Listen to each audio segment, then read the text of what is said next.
एकटा महिला प्रत्याशी जकरा की उम्मीद छल कि हमरा टिकट मिल जाते विधानसभा से, तो पूरा ताम झाम गाड़ी ताड़ी आदमी कफला तफला ल क पूरा क्षेत्र में घूमै छल, जते बजा ले छलै तते पहुँच जाइ छलैया, नहीं बजबै छलै तैयो पहुँच जाइ छलैया, कहै छलै समाज के सेवा करब, बदल देबै, ई करबै ओ करबै, एकदम जैसे पाइयो खूब खर्चा करै छल।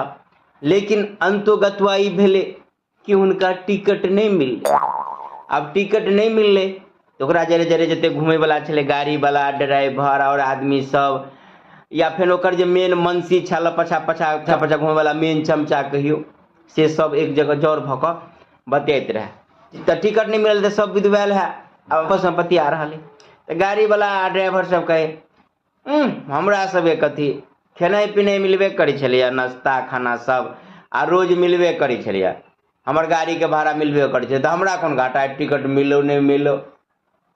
तब जे जरे जरे जे दल फौज छल जे जिंदाबाद जिंदाबाद कर रहे छल, उ कहे तो कहे हमरे कोन घाटा है, खेनाइ पिनाइ नाश्ता खर्चा सब मिलबे करै छलै, साँझ के साँझ 500 हमरा जेई में चलि अबै छलै, तो हमरे कोन घाटा भेल, टिकट जकरा नहीं मिलली तकरा।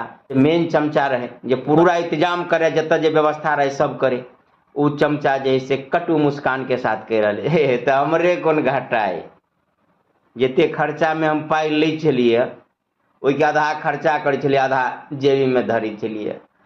तो टिकट ओकरा मिलले या नहीं मिलले ओहिसँ हमरा कोन लेना देना, हमरा तो जे बने के छलिए से बनि गेल। एहन भेलै कि पछा से ओ कैंडिडेट महिला जे छली ओहो चलि एलै।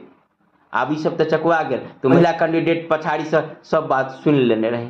तो महिला कैंडिडेट जे छली भावी प्रत्याशी ओ कहि रहल छथि प्रत्याशी कहते हमरे कोने में घाटा भेल, पाई खर्चा भेलै, तो कोन एक नंबर पाई छलैया, 2 नंबर के हमर घर वाला पाई जमा कऽ देने छलैया, लुटा देलिए। आ रहले बात हम सबके कहै छलिए कि जनता के सेवा करब जनता के सेवा करब, तो हम जनता के कहाँ ने सेवा करै छी, अपना सास ससुर के हम कहियो सोच भऽ कऽ सेवे नहीं केलिए, हम कहाँ ने जनता के सेवा करै छी।